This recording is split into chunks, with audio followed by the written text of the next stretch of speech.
everyone.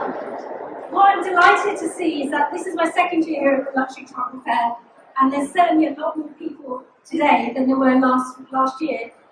I have to be honest, when they gave me the 2:30 slot, because it's the same slot I had last year, I was a bit nervous and I said, can you give me an earlier slot? Because by 2:30 everyone is shattered and gone home.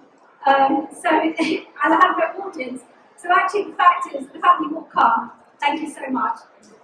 Over the next 45 minutes, it may go on to a little bit of an hour, but it's not because I'm doing a lot of talking, but thanks to the government of Pakistan, who have kindly given me a lot of videos and images. I've used the use and help of a lot of videos to bring to life why you should visit Pakistan and why Pakistan should be on your bucket list and destination to visit. So as I said, please bear with me. I also wanted to give you a bit of introduction about Xperience Pakistan and why I do this. So if I'm honest, if Pakistan didn't exist, I probably would never have entered the travel industry. I'm only in the travel industry because of Pakistan. As you can see, quite evidently, I'm a native from Pakistan. I'm also a mother of 3 lovely Pakistani boys. And one of the biggest challenges that we have as a Pakistani community is the misconception and the misreporting on the mainstream media, which makes it really hard for not just my generation, but my children's generation and future generations. So Xperience Pakistan for me actually is my social legacy project and a gift to my country, but also to my community. As an overseas Pakistani, the best way I can help Pakistan and the community is by taking as many of you as I can to visit Pakistan, so you can form your own opinion of Pakistan rather than base it on what's being fed to you. So that's a bit of an intro about Xperience Pakistan. The other key thing that I pride myself at is being obviously a female, is I have a lot of emphasis to ensure that on my tours I'm empowering the women of Pakistan, but also the youth, and that comes from my maternal instincts. How do I empower women? You'll see that on many of our tours, wherever possible, we use females. But also, it's again changing perception, changing narrative. There's a real narrative that Pakistan is a backward country, that girls aren't educated, that women don't work. That could not be anywhere near the truth. Now, you're saying, what would you know? You've pretty much spent all your life here. The reality is, yes, I've spent most of my life here. I've only spent 5 years in Pakistan. But 3 of those 5 years was when I was aged 16 to 19. So real formative years where you can start forming your opinion and you get to know yourself and get to know your culture. And I wish other people would have that opportunity. But I got to see a side of Pakistan which was progressive, where women are empowered. There are so many entrepreneurs. And as I said, on our tours we try and take you to some of these restaurants and boutiques that are run by female entrepreneurs in Pakistan. So that's enough my rambling about me and my company, and I'm going to crack on to talk about Pakistan, which is what you're really here about today.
technology's great while it works, and when it doesn't, it's not that great.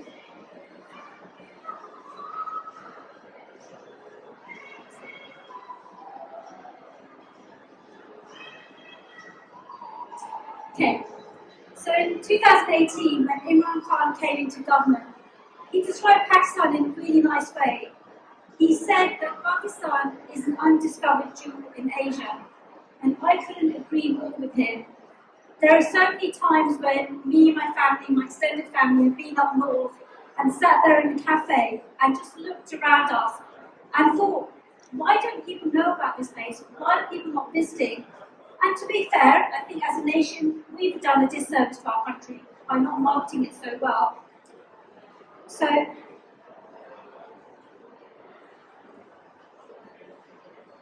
as I say, so what I did back in 2018 when I set Xperience Pakistan up was my way of inviting you to see my country through my lens. They're just some holiday snaps from some of the trips that I've enjoyed, been fortunate enough to enjoy with my children. And it's trips that I would like you to enjoy, whether that's with your children, grandchildren, or with your partners and friends.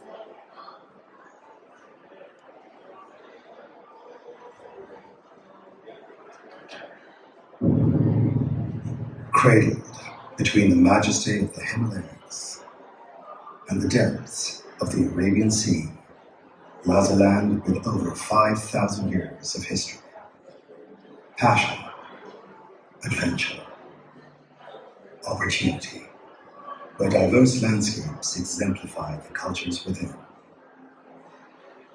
where passion runs across sport, art, culture, and music,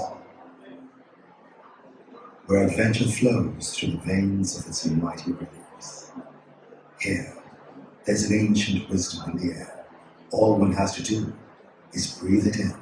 It's where your mind becomes the traveler, and your heart becomes its tourist guide.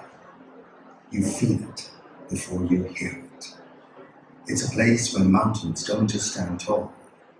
They stand for stories, myths, and legends that can still be heard echoing in the valleys.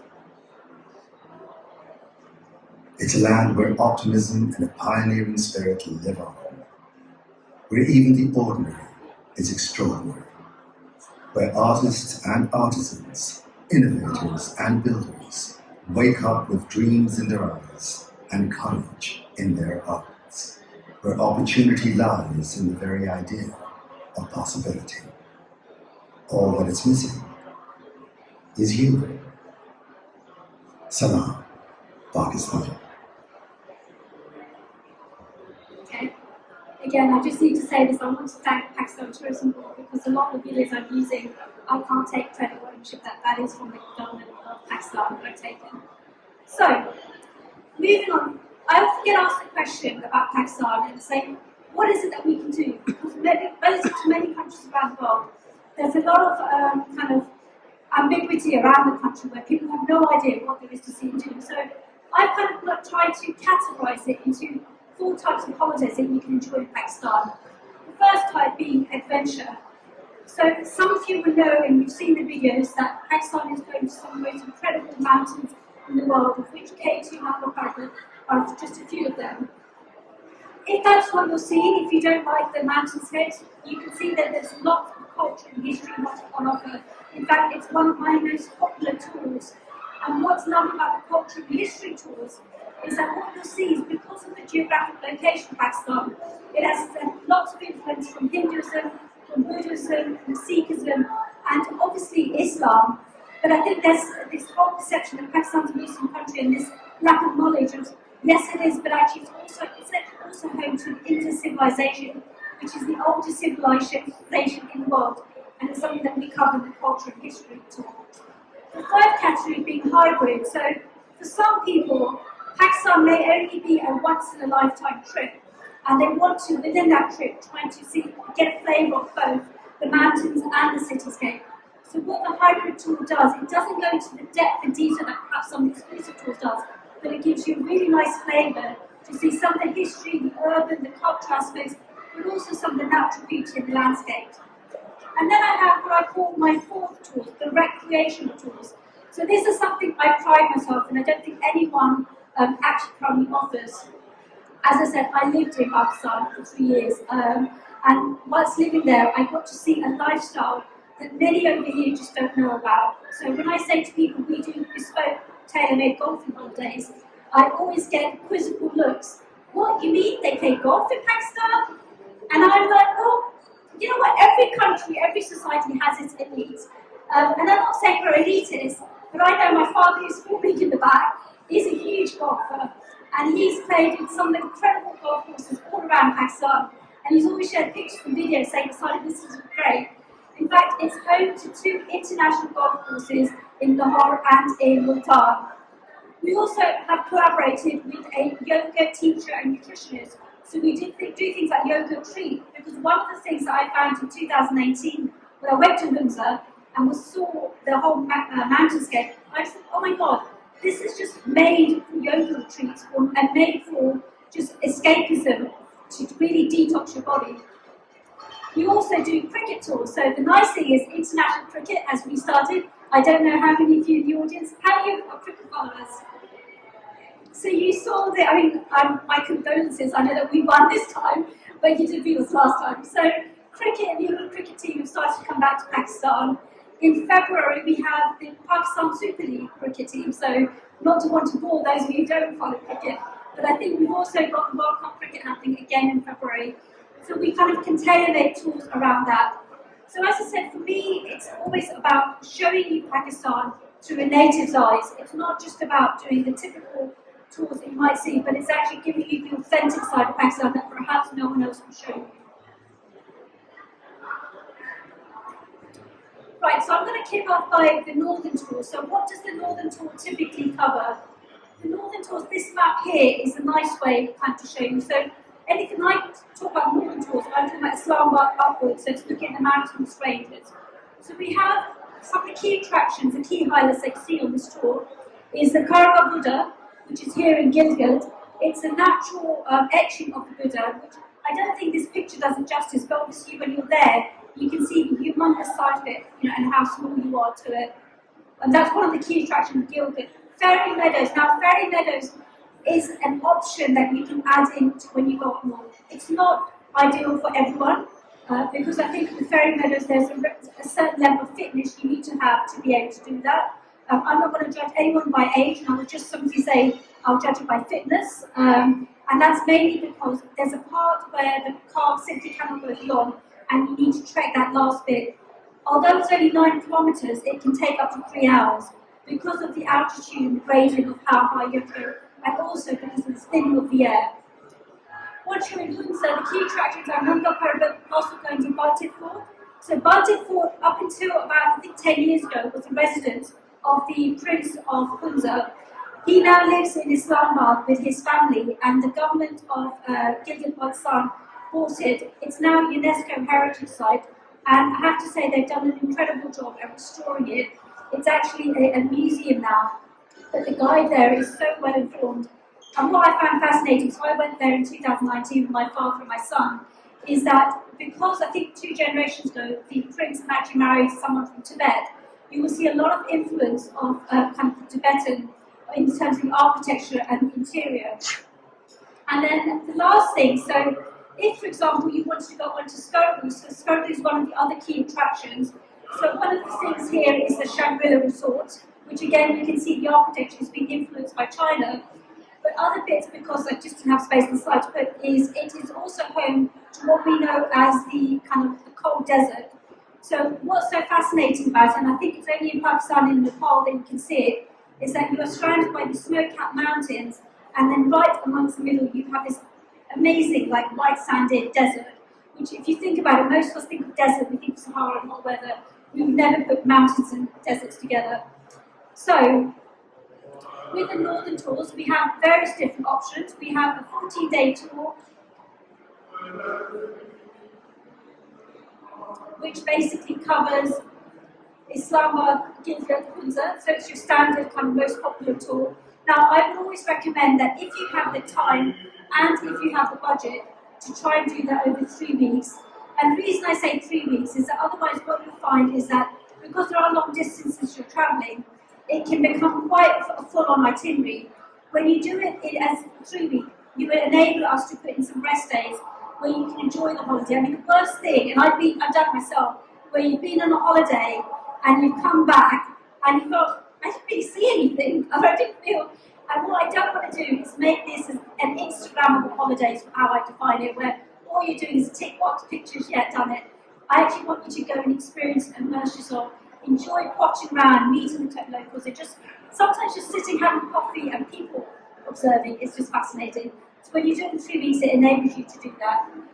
The other options we have is a 16-day tour. So the 16 days would be if you wanted to add Ferry Meadows. But as I said, it's not something I would recommend to everyone. It's kind of a personal choice, but I would strongly urge to, obviously you all know your own health and fitness, and you also know how well you cope with the thinning of the air. Then we have what I call the 17-day tour. So the 17-day tour covers all of Windsor, but also Scarborough, so right across here, so where you saw the Shangri-La. And so that kind of gives you a nice big circle, because once you've done Scarborough, we then fly you back to Islamabad, so you kind of get to see the whole region. We then have a 90-day option, which covers Scarborough, but also Ferry Meadows. And then I say we have what I call the ultimate package, which is our 27-day tour. So the 27-day tour not only covers all of this region, but it also takes you all across here. And I think there's an animation in there. Yeah, so it takes you all the way here. So where you go to Shandong Polo. Now, some of you may have heard of the Kailash Valley. So it kind of takes you to Chitral, and you get to see the Kailash Valley as well. So you get a real kind of overview and perspective of the northern area. Now, what's fascinating is you'll see the difference in the topography. So so when you get to Naran, you'll find that the mountains, there's a lot of pine woods, there's a lot of greenery. As you go further up north, you see less pine woods and you see a lot more snow-capped mountains. Actually, when you come across to Chitral, you'll find that it's a lot more drier. Personally, and I shouldn't be saying this, if I had time limit, I had to choose, I would always choose Windsor. Windsor by far is the most beautiful. I would then go to Scarborough, and probably Chitral would be third on my list. Having said that, what Chitral does have to offer is obviously the Kailash Valley. So the Kailash Valley are considered to be descendants of Alexander the Great. There are an indigenous community, and the government is making a lot of effort to try and protect them. They have an incredible museum there, which really kind of gives you a good understanding of their history and culture. They are pagans, so a lot of their festivals and cultures are based around kind of the harvesting and the seasonal months. And there's 4 key festivals that they celebrate a year, one of which is in December, which is Chilam Joshi, and then with the Shandong Polo Festival, which normally takes place between the 12th and 14th of July, so it's in the middle of the month. There's a kind of celebration that in Kailash Valley that ties into that. Shandong Polo, okay. No, that's fine. So my other most popular tour is the culture tour. So the culture tour is as I call it, an urban tour. So it is all about kind of enjoying the architecture, the archaeology sites, the food, the history. There's natural beauty in terms of in Punjab, you might see some of the greenery added, but there's no mountainscapes at all in this tour. It starts in this, you have the option, you can either start in Karachi and make your way up to Islamabad, you can start in Islamabad and go all the way down to Karachi. Some of the key attractions that you see on route is in Islamabad, Faisal Mosque. I think Faisal Mosque, of memory, is the 8th largest mosque in the world. It was a gift by Saudi Arabia, and what I think, and I have to correct my facts on this, it's actually a female who designed this mosque, and it's known because of its contemporary architecture. We then go on to Lahore, where you will take to see Badshahi Mosque. Badshahi Mosque is an incredible piece of architecture. It has all the facets that you would expect from a Mughal architecture. And you know, if like me, you love architecture, you love photography, I've been there I think about 5 times, and I still end up overloading pictures because there's always a different angle to see the mosque from. The other things that we do also include in Lahore, which we haven't put on the slide, is what many people don't know is that there is a thing called Baria Town. So Baria Town exists in Islamabad, Lahore, and Karachi, in all the different cities. It's a modern town, and to be honest, it's where the upper class or the affluent live. We've started to add some of those into our tours, and the reason being is that what you see is a real contrast of the old and new. So Lahore, Badshai Mosque is near the walled city of Lahore, so it's a lot more traditional, a lot more authentic, probably a lot more like what you would think Pakistan to be. But then when we take Jagaria Town, the architecture there of some of the mosques is some of the most incredible contemporary design pieces, but also it shows you a different side of Pakistan. I mean, what I always say is, what I love about going to Pakistan is how unique and different each of the housings are, and each of the different cities. You know, if you were an urban design or town planner student, you would love to go to Pakistan because it would just be fascinating to see the variety of them. And then we go on to Bahawalpur, which is kind of going towards the south of Punjab, and the key attractions there are Utt Sharif and Darawar Fort. And then from Bahawalpur we move on to the Sukkur here, which is home to Rani Court Fort. Now, Rani Court Fort, if I'm honest, it's a crime that no one knows about it. And it's not just West, I think a lot of Pakistanis don't know about it. So Rani Court is really nicknamed as the Great Wall of Sin. So we've all heard of the Great Wall of China, but at the end of the presentation, I'm going to show you a video which gives you a panoramic perspective. It really is an incredible piece of architecture, and it is literally the Great Wall of Sin, and at par with what the Great Wall of China is like. And then finally, we end the tour in Karachi. So apart from seeing obviously some of the restaurants, the cafes, one of the key attractions there is Jinnah's Mausoleum. So Jinnah, for those of you who aren't aware, was the founder of Pakistan. Unfortunately, shortly after Pakistan came about, he didn't get to actually kind of enjoy or govern the country as perhaps he liked, because I think a year later he died, and that is where he's been buried. Now, when I was younger, you could just go to the tomb and you could have a look, and it was open to everyone. When I went there in May this year, what I noticed is that actually you can't basically go there anymore unless you are with a guide, or like many of these countries, unfortunately, you've got the connections and you've got the contacts to be able to do that. So we do enable you to go all the way to see the tombstone of Jinnah. And then, as I mentioned to you before I go on, so if that video plays.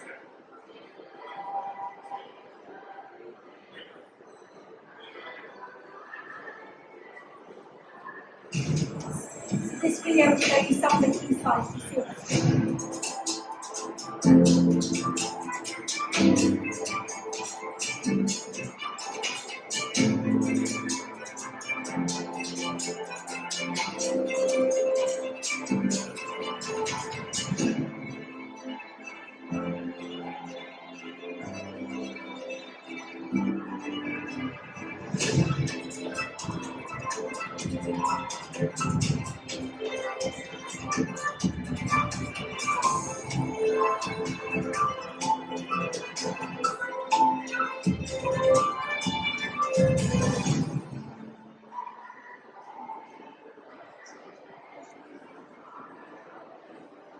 Okay, and then as I mentioned to you, there is a third type of tour, which is the hybrid. So it's covering a bit of the north and a bit of the south. So the key, well, I say downfall is that obviously when you do the hybrid, you don't go all the way down to Karachi. The tour finishes in Lahore. Simply when you do up north, so you don't kind of necessarily cover Chitral and Scotland, you won't see as much depth. But as I said, for some few where, if you're like me maybe, where there's lots of countries you want to cover in the world, so you probably only go to a country once because you want to see other countries. This is a really nice kind of happy ground, kind of the middle of the way. One of the things that we do add, so there's an option. You'll see there's a dotted line here for Peshawar. So Peshawar was home not only to City Mohalla, but also Islamia College, which played a significant role in the partition. It's one of my favourite pieces of architecture. And what's lovely is on afternoon sometimes you can see the men or the boys out in the garden, in the fields, playing cricket. Now the reason I put Peshawar as a dotted line, I'm from Peshawar, it's my home city, but the FCO has pretty much permanently said, do not visit Peshawar, which upsets me a lot because my family lives in Peshawar. I was there in May, and I think it's a bit unfair. It's kind of, almost, it's a disservice to the city. That said, I've had a lot of clients who've been to Peshawar and have had a great time, and I'm so grateful that they didn't go to Peshawar. But obviously it will impact your insurance policy. There is a good insurance company called Battleface which covers off the beta track destinations, but as I said, if you're nervous and you think, actually, I don't want to do that, that's an option. I won't get offended, you can take that out. So So this video gives you a really good feel of the kind of things that you'll see on this hybrid tour.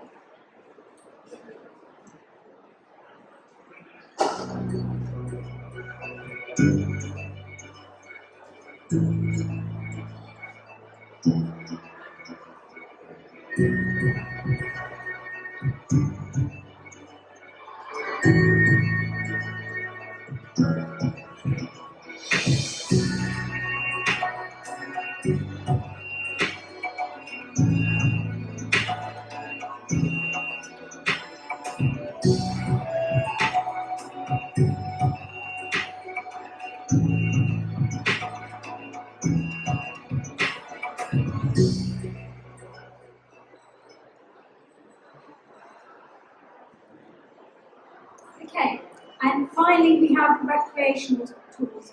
So the recreational tours range from cricket tours, so as I said, international cricket has started again, so we don't tend to do group tours, we tend to do them as tailor-made and bespoke. That's the same with the golfing tours, where it's not just a case of all you're doing is golfing, it's kind of putting the golfing in the morning and then spending the afternoon, even doing more of the archaeology sites and more of the food. Food tours is something that's very popular. We've got 3 different types of food tours. So we have what I call the Discovery Food Tour, which is a basic 10-day tour covering Islamabad, Bashar and Bahar. We then have the Northern Food Tour, which covers kind of the Hunza and Skoda valleys. And then we've got the Southern Tours, which kind of covers more of the Punjab and Sindh. What's fascinating, and if I'm honest, I wasn't so appreciative, is about how diverse the food is. I think the real eye-opener for me was I've grown up eating spicy food, biryanis, halims, nahari. But when we went up north in 2019, I noticed that the food there was completely different. Because they border China, their food is heavily influenced by the Chinese. So, as a Pakistani, I found the food a bit bland because it was very soup-based. It was mainly kind of salt and peppers used.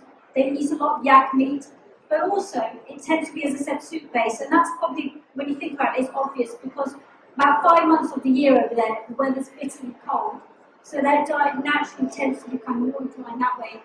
What's fascinating about the North actually is they actually have the oldest lifespan. So on average, they kind of live up to the age of 85 to 95. And that is because of the healthy diet they have and the healthy lifestyle that they have as well. And then finally, as I said, family adventure. So I understand that when you've got, as a mum of teenagers, that the teenagers aren't particularly very interested in all the archaeology sites, or if you've got grandchildren. So we do things like we have zip line, jet skiing, and other stuff which is more inclined to engage with teenagers. So there's a balance of appealing and appeasing all audiences. Okay.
Okay, so in terms of festivals, there are three key festivals that you can enjoy. So we have the two Eids.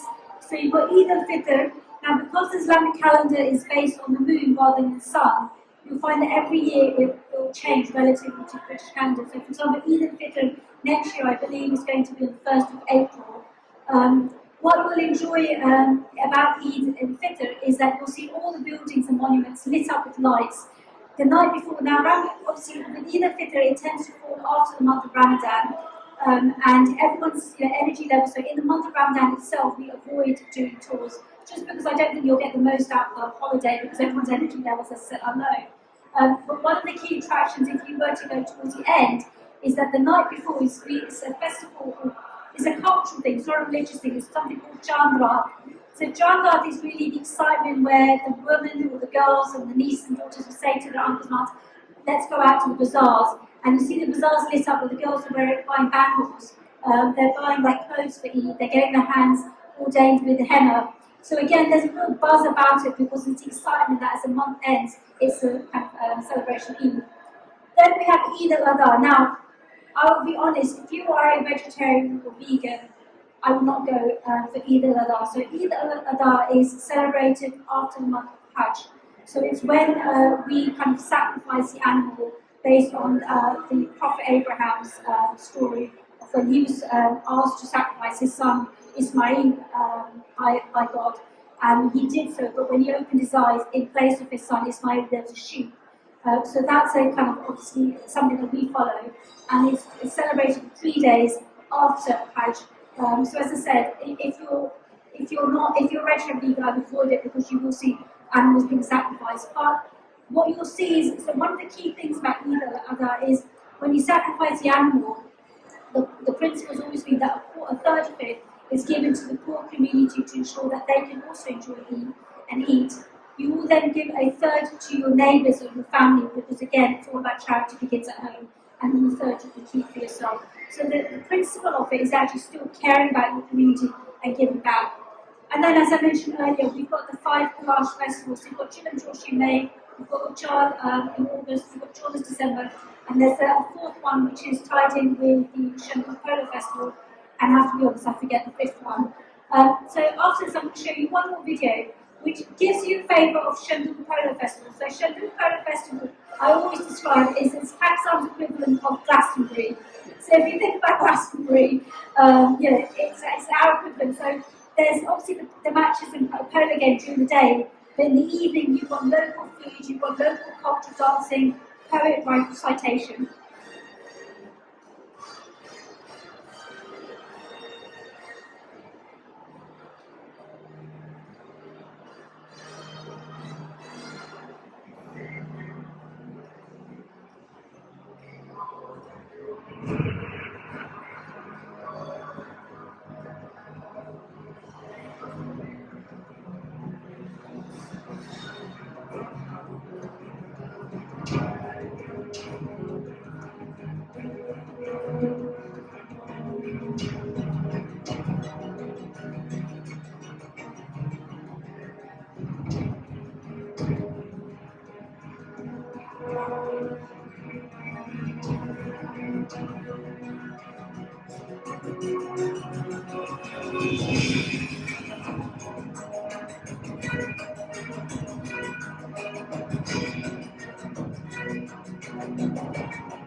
brings the end of the presentation. So I'm getting reminded I've got 15 minutes left.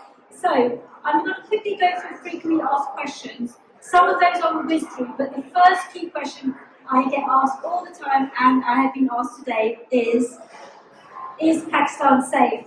Now, what I've done is, rather than me tell you it's safe, because you'll think, well, you're promoting London Pakistan, you would say that, is I've used combinations of videos that I found on Instagram and YouTube by foreigners who have visited Pakistan, relaying their response to this question, and also some previous customers who've been to Pakistan with me and have kindly shared a video for me to share with you to tell you about how they felt.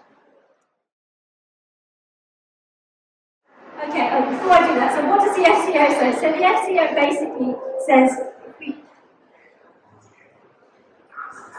so as I said, it kind of highlights that city and district of Bashar is a no-go. It also kind of tells you that Balochistan Sin is not, and to be fair, actually, Balochistan Sin, as beautiful as it is not something I cover at the moment. And then you read things like terrorists are very likely to try out attacks in Pakistan. So obviously, to be fair, if I was a foreigner, if I was reading this about Egypt or any other country, I would think twice about booking a holiday.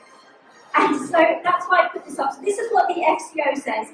I'm now going to share with you what do people say. Before I came, are you going to be safe? Are you going to feel safe? And I felt safe the whole time. I learned that you can ask anybody for anything and they will help you with it. If you lose something, they'll return it. Everywhere I went, people were generous and loving. I never felt unsafe at any point. It was just amazing. And, you know, I would send Tess out to run little errands, walking down the street on her own. She and I would walk alone, just the two of us in the evening, no concerns whatsoever. I would love for my daughter to come and visit Pakistan. It would be a very good experience for her. One, to experience a Muslim country that is safe, where religion is not being used as an excuse to disregard women or mistreat them. Never felt intimidated or approached by anybody that felt was a danger to me. For me, Pakistan feels like home. Every time I come here, I'm greeted by people, like it's family that you're visiting again and they missed you. I just love that about Pakistan, how warm everybody is and they welcome you.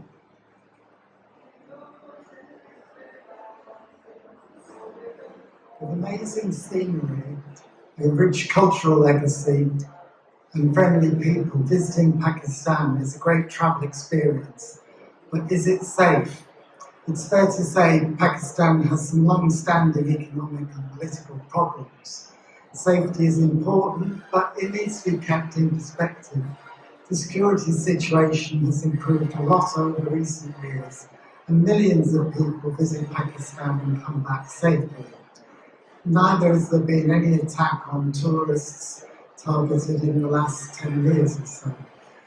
We visited North Pakistan and found the people very welcoming, amazing scenery, and had a great experience. We didn't feel threatened at any time. Of course, there are a few security issues you need to be aware of. In Islamabad, for example, security is tight around hotels and public buildings. And if you're visiting a border area that's sensitive, there may be a policeman accompanying you. But these things need to be kept in perspective, and overall, we found Pakistan a very safe and welcoming country. My advice is to pick a travel company that knows Pakistan well, can provide secure transport and good hotels, and has the local knowledge. In this way, you'll have a wonderful experience in Pakistan.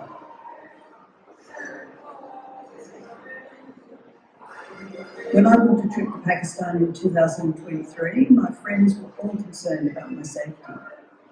However, I wanted to explore the ancient Silk Road sites, and I have a healthy scepticism about over-exaggerated headlines about terrorist threats. I found what I expected. The people are gentle and friendly. There was no sense of danger or menace or aggression. As a Westerner, I was a curiosity, so young women, girls and boys would welcome me, ask me where I was from, and want to take selfies with me. I had no trouble eating the local food and gradually got used to the apparent chaos on the roads after I realised that I didn't see any collisions. Had a wonderful trip. I felt like I was treated like an honoured guest. It was an eye-opener for me because it's a very different society to my Australian existence, but I loved absolutely every minute of it and always felt safe and comfortable. And then finally, I'll just read this out. So Paul and Tara's view of the question was kind of specifically, Peshawar, despite being a place advised against travel by the FCO, was one of our favourites because of the rich culture and warmth of the people. So, as I said, and there's loads, but I'm going to stop there. But I hope that that kind of reassures some of you who perhaps were concerned about the question. We're going to go on to the next question, so I'm conscious of time. So the next question, is Pakistan a cheap holiday? So look, like Pakistan, like any destination, can be as cheap as you want it to be or as expensive as you want it to be. And I have a real challenge because at the moment YouTube is inundated with bloggers who are going and saying, hey, this is great because we didn't have to pay for this, they don't let us pay, but Pakistan's really cheap. Well, I kind of said, yeah, if you're going to do it like a backpacker and if you're going to go to Thailand, but if you want to stay at 5-star hotels or 4-star hotels, about 8-10 years ago, all the hotel industry in Pakistan reverted to stop using rupees, so they're now operating US dollars. And that was because of the instability of the rupee. So, to be honest, you know, if you're staying at Serena, which is one of the best chains in Pakistan, on average, if you're looking at about 180 to 220 US dollars per night, depending on which location. So this question is more to manage people's expectations. You know, you can do it on the cheap, but then, you know, there is a threshold beyond below I won't, which I won't go. And that's mainly because my whole objective to set it up wasn't to sell holidays, but was to give you the best time in Pakistan, so that you come back and don't necessarily tell people to book with me, but tell your friends to go to Pakistan because it's an incredible country. I can only do that if I make sure I'm choosing the right accommodation and the right places to give you that positive experience. So the next question is, can I get around Pakistan by myself without a guide? To be fair, if you're really organised, you can, because I've seen it on YouTube, people do, but it's a challenge. It would require you to do quite a few months of research. The infrastructure in Pakistan is not as good as perhaps the neighbouring country, India, or other places. So, for example, some of the places I've said, from Karachi going down to Islamabad, seeing some of the archaeology sites, there isn't really a public transport system there, so you would need a private car and a private guide. So nothing is impossible, but to do that yourself would be a challenge, and it would take, as I said, a few months of research and work to do. Do I have to wear a scarf? No, you don't. The only time you have to wear a scarf is when you enter mosque, as a mark of respect. Most of the places we cover, actually, we don't. Peshawar, if you were to go, when I go to Peshawar, I wear a scarf on my head. That's not because it's compulsory, but just like respect of, that's how normally the women tend to wear them. I don't particularly want to draw attention to myself. But most of the cities and places we cover, no, you don't. And on the next slide, I'll just give you flavours. So these are pictures of a couple of clients, and you can see the attire they're wearing. They're not wearing scarf. You don't have to wear the traditional outfit. You can wear Western clothes. But like with any Muslim country, provided it's loose, it's not clingy, there's no cleavage or sleeveless. And the same way with men, as long as you can wear shorts, as long as they're kind of knee length and they're not like tight. Again, wearing just kind of comfortable, loose clothing. So something to me is just common sense. Is there much on offer for vegetarians? Yes, there is. Oh, no, sorry. So no, there isn't much on offer for vegetarians, but there are vegetarian options. So if you're looking to go to a restaurant where you're going to have a plethora of vegetarian dishes on offer, you're not going to find that. But you will find lentils or some vegetarian dishes on every menu. When is the best time to visit? So the best time to visit really depends on the tour you want to do. If it's the urban archaeology tours you want to do, I always recommend anything between kind of November to March. If it's more the mountainous regions, I recommend between kind of end of April to the middle of May, or the middle of June, sorry, and then the middle of August to the middle of October. I avoid July and August specifically because it's when it's summer holidays in Pakistan, and you'll find that domestic tourism up north is very popular because everyone's going there to escape the heat. So I avoid those months mainly because you'll find you'll be stuck in congested traffic jams, and it's really not pleasurable. Oh, the visa process. So the visa process in August is fantastic now. Before it was really laborious, a lot of paperwork was needed. You can now apply for a visa upon arrival, and for citizens from about 150 countries, of which UK is one of them, there's no more visa fee, so you get it within 24 hours. You also don't need the letter of invitation, all the other paperwork that was needed before. So actually getting a visa for Pakistan has never been easier, and that's a real push by the government of Pakistan, wanting to try and encourage tourism and to make it easy and painless as possible. That ends the presentation, and I will be editing it on this video. So this is a 4.5 video. If I was a videographer and had any of the abilities that Ava Zubak had, remember I started the presentation with Xperience Pakistan is my way of showing you Pakistan through my eyes. Ava has done this beautifully. So I'm going to end there. I'm going to stand LT15. If you have been inspired and have any questions, please do come and have a chat. My name is Ava, and I am a travel blogger.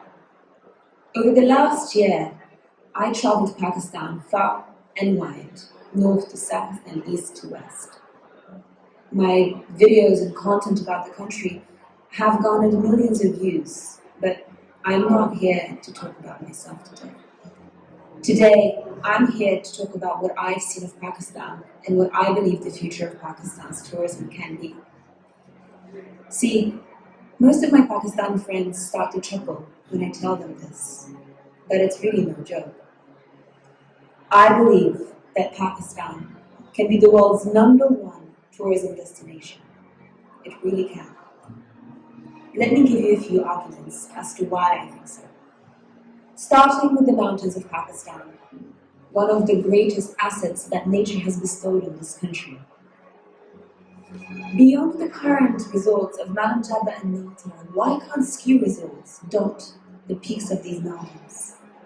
And beyond that, looking at the beautiful landscapes of Skardu and Hunza and Sawat, why can't Pakistan become the next Bhutan or Nepal, with mountaineering and mountain trekking infrastructures that rival those of its neighboring countries?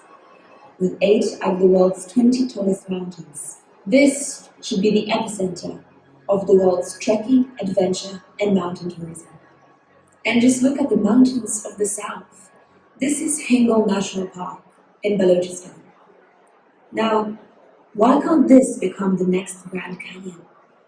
Just imagine tourists trekking, hiking, and camping among these beautiful nature-made structures. And while we're in Balochistan, how can we forget about the beaches? The entire coast of the Arabian Sea, with the right attitude and vision, could become one of the world's prime beach destinations for all seasons. Imagine 5-star resorts, private islands, and beach shacks lining this beautiful coastline. Because, after all, isn't it beautiful? And isn't it possible? Next up, culture and the arts. Both Sindh and the capital of culture, Lahore, have so much to offer. The craftsmanship and artistry and handicrafts that I've seen are unlike anywhere else in the world. This could be Pakistan's prime export. And imagine thousands, hundreds of thousands of tourists bringing bits of Pakistan with them back home to share with their communities. Religious tourism. Pakistan has such an incredible Islamic heritage, and I know that the Sufi trail of Sindh can appeal not just to Muslim tourists, but to any tourists interested in history and culture. Pakistan also happens to be the birthplace of Sikhism and the travels of Guru Nanak.